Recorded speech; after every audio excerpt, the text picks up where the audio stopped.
Salut à tous, on est à Montier-en-Der, on est sur le stand de la Haute-Marne, qui est un département oublié, en tout cas qu'on ne connaît pas assez de notre bonne vieille France.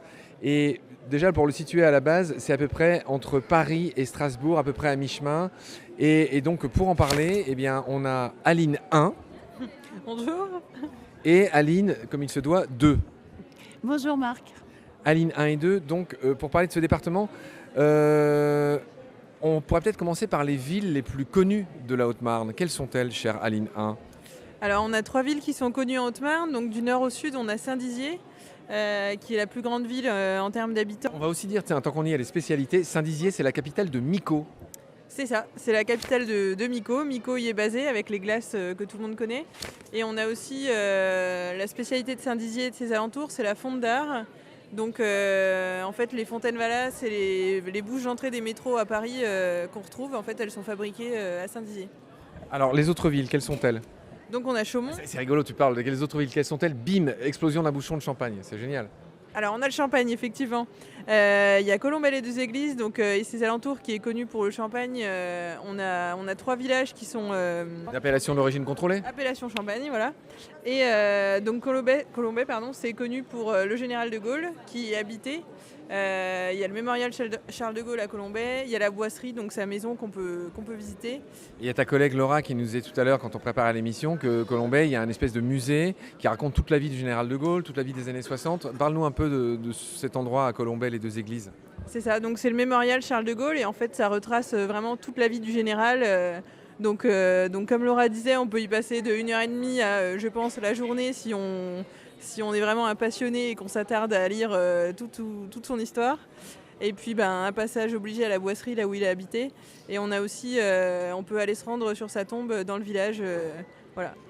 Alors, on a Saint-Dizier, on a Colombey-les-Deux-Églises. Alors, on était aux grandes villes. La Haute-Marne, en gros, c'est trois grandes villes, c'est Saint-Dizier, Chaumont et Langres. Est-ce que tu pourrais nous dire un petit mot sur chaque? Alors Chaumont, du coup, c'est la préfecture de la Haute-Marne. Donc parmi les spécialités, donc on a l'idéal chaumontais, un gâteau qu'on fabrique là-bas. Et qui ressemble à quoi? C'est un gâteau qui est composé d'amandes principalement, meringues, amandes. C'est de la crème et c'est très bon. Ok, donc l'idéal Chaumontais. Et Langres, c'est la patrie de ce fromage incroyable à croûte orange. Donc Langres, c'est connu pour ses remparts, son fromage. Et donc le fromage de Langres, la particularité, c'est qu'il n'est jamais retourné en fait, donc ça forme une cuvette. Et certains Haut-Marnais, ils mettent du champagne qui laisse imprégner dans le fromage pour rajouter une petite touche. Ouais, c'est drôle, c'est un peu comme faire Chabot avec sa soupe, de mettre un peu de vin dans sa soupe. Et bien là, ils mettent un peu, non pas de vin dans la soupe, mais de champagne sur le fromage pour parfumer leur fromage au champagne.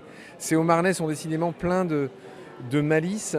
Qu'est-ce qu'il y a d'autre? Tu me disais tout à l'heure que le surnom de la Haute-Marne, c'est le département vert et bleu. Pourquoi?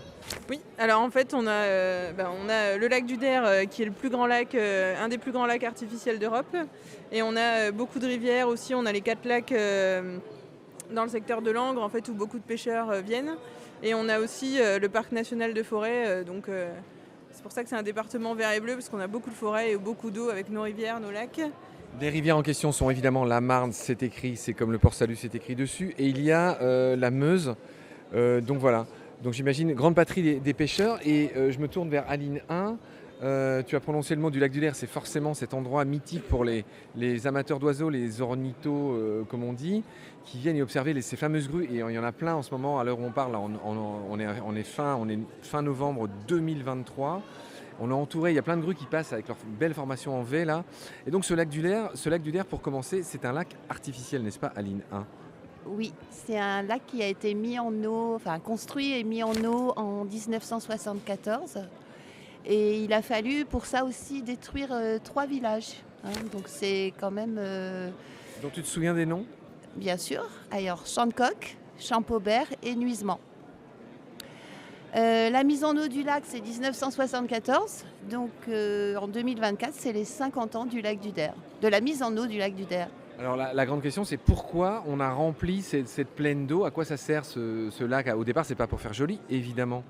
Alors, la fonction initiale, elle est technique. C'est un ouvrage technique, c'est un ouvrage de régulation pour la Seine et la Marne, donc pour éviter les inondations, pour éviter les crues. Ça régule les crues. Et c'est fou que tu dises ça parce que là, on est fin novembre 2023. Le nord de la France est, comment dire, est sous les eaux, souffre comme jamais dans l'histoire enregistrée en tout cas. Enfin, et bref, le fameux lac du Der sert à délester finalement les cours d'eau de ces excès d'eau, quoi. Exactement, c'est exactement ça. Alors, chère Aline, je reste avec toi parce qu'on m'a dit que tu étais la spécialiste des oiseaux. Quels sont ces fameux oiseaux incroyables que ces gens viennent voir, les plus grandes stars au lac du Der? Alors en cette période, c'est la grue cendrée qui est l'oiseau symbole du lac du Der. Donc on l'observe en ce moment puisque c'est la période de migration. Les grues viennent d'Europe du Nord et elles descendent pour passer l'hiver dans le sud de l'Espagne et elles font étape au lac. Qu'est-ce qu'elles mangent pendant tout ce temps? Alors elles mangent dans les champs les chaumes de maïs principalement. Ce que tu appelles les chaumes, c'est-à-dire ce qui reste une fois qu'on a coupé le maïs? C'est ça. Et le soir, elles regagnent le lac pour y passer la nuit. Et donc, on observe le retour des grues en fin de journée, vers 17h en ce moment. Et surtout, ce qui est super, c'est de se lever très tôt le matin, à 6h, et d'assister au spectacle du lever des grues et du lever du soleil sur le lac du Der. Oui, c'est ça que les gens viennent photographier. Quelles sont les autres espèces d'oiseaux, si toutefois tu as fini de nous fasciner sur les grues? Alors, il y a 300 espèces recensées. Donc, il y a des oiseaux, en fait, toute l'année. Il y a des hérons, il y a des aigrettes, il y a le pigargue à queue blanche. Il y a un seul couple. Alors, effectivement, c'est une curiosité, lui. Il y a un seul couple en France, il est chez vous, il est au lac du Der, c'est un pigargue à queue blanche. Et c'est drôle parce que c'est redondant, parce que pigargue, ça veut déjà dire fesse blanche en grec. Je le signale au passage. Bravo, je ne savais pas. Et donc plein d'autres. Tu as montré un fascinant petit fascicule. On va dire les noms parce que les ornithos, ils ont envie d'en savoir plus. Là, je vois qu'il y a toutes sortes de canards également. Je vois qu'il y a des harles bièvres. Il y a des fameux grèbes. Je vois qu'il y a des sarcelles. Il y a des canards siffleurs. Il y a des oies cendrées. Il y a des cygnes. Il y a deux types de cygnes. Il y a le cygne tuberculé et le cygne de Bewick. Et puis il y a aussi des sternes, Pierre Garin, il y a des goélands, il y a ce pigarde. Et puis moi j'ai vu en venant des vanneaux huppés qui ont leur petite, je ne sais pas comment on va appeler ça, une petite houppette à l'arrière de la tête. Il y a des courlis, il y a des bécassines et on n'est pas exhaustif. Là c'est juste les espèces les plus connues. Et il y a ces deux types d'aigrettes blanches que sont l'aigrette garzette aux pattes noires et au bec noir, et l'aigrette, la grande aigrette qui, elle, a les pattes noires aussi, mais surtout le bec jaune. Voilà. Et on a les observatoires. Ouais, c'est fou. Héron cendré, héron pourpré, qui est pour moi le plus beau héron de cette famille-là. Donc voilà pour les oiseaux. Je me retourne à nouveau vers Aline 1. On n'a pas tout dit sur les spécialités culinaires de ce beau département. Là, je vois par exemple, il y a le caprice des dieux qui est fabriqué chez vous. Oui, on a le caprice des dieux donc, qui est fabriqué à Ilou. Et donc on a, je pense, fait le tour. Enfin, on a aussi du vin. On produit aussi du vin en Haute-Marne, du côté de Coiffy par exemple. Et on a, si j'en oublie une, on a les truffes près du parc national de Forêt. Donc les truffes de Bourgogne en fait. On est dans la pleine période là. Et ce que moi j'ai adoré faire, c'est aller caver. Donc aller chercher les truffes avec...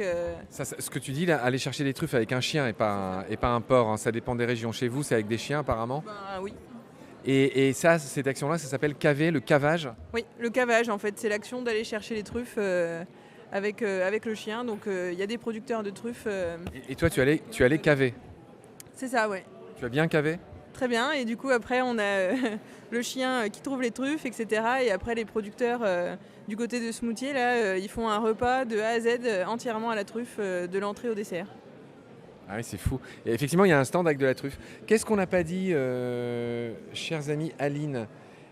On n'a pas parlé de la fameuse coutellerie, les fameux, là sur votre stand, là, on voit des couteaux qui, j'imagine, quelle est leur spécificité, mis à part qu'ils coupent très bien? Eh bien c'est ça, c'est un savoir-faire de nos gens depuis des années et des années. Des années et des années, même seulement des années ou même des siècles? Même des siècles. Et je pense qu'il y a beaucoup de Français qui ont un couteau de Nogent chez eux. Et les Haut-Marnais, c'est un indispensable. Ils fabriquent aussi des ciseaux. Et à Nogent, on a aussi une entreprise qui fabrique des boules de pétanque. Donc c'est peut-être un peu moins connu que les couteaux, mais en tout cas, ils fabriquent des boules qu'on vend ici sur notre stand.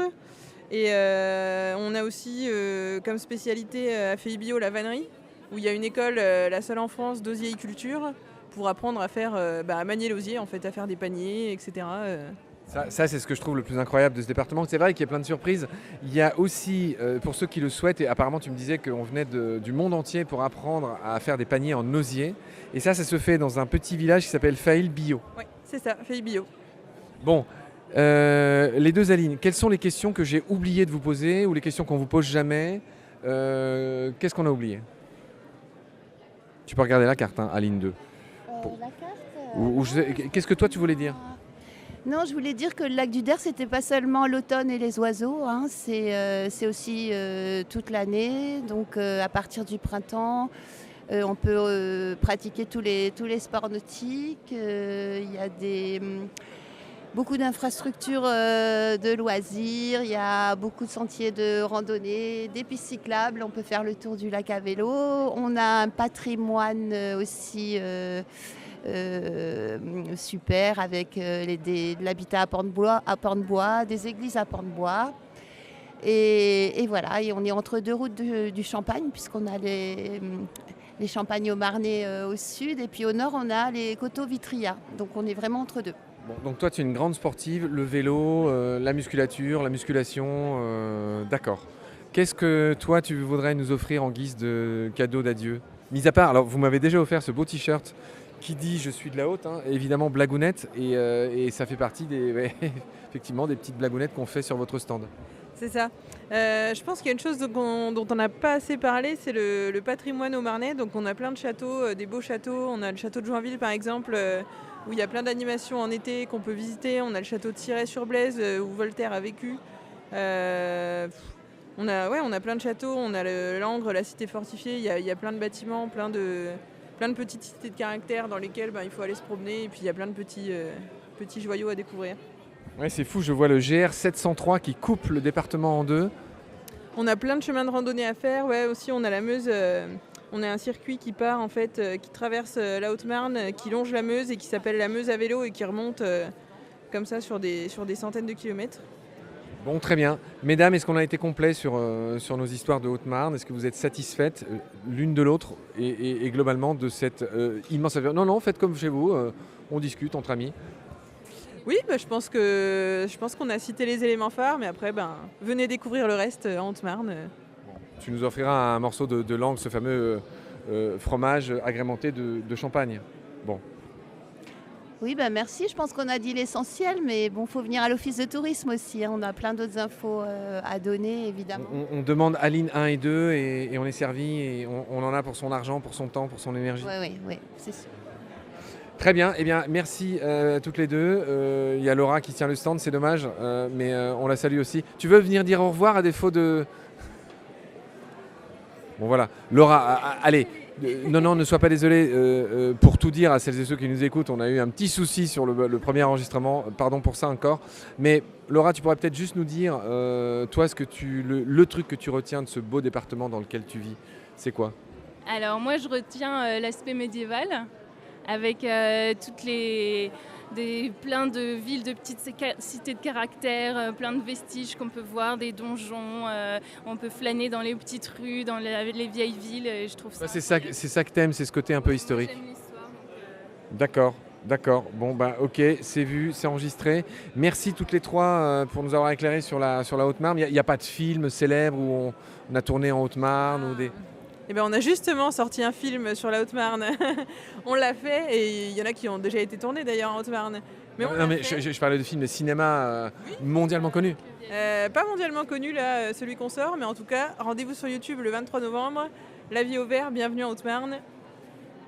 D'accord, mais alors je t'annonce quelque chose, c'est que quand cet épisode sera diffusé, on sera largement après le 23 novembre, mais c'est pas grave, donc ça veut dire que ce film existera et qu'on pourra le voir. D'accord, c'est bien noté. Merci beaucoup pour votre patience, mesdames. Merci aussi pour ce beau t-shirt Je suis de la haute, évidemment que j'adore déjà. Et à bientôt à Montier 2024. Salut. Salut. Au revoir. Salut Marc. Merci tous les trois.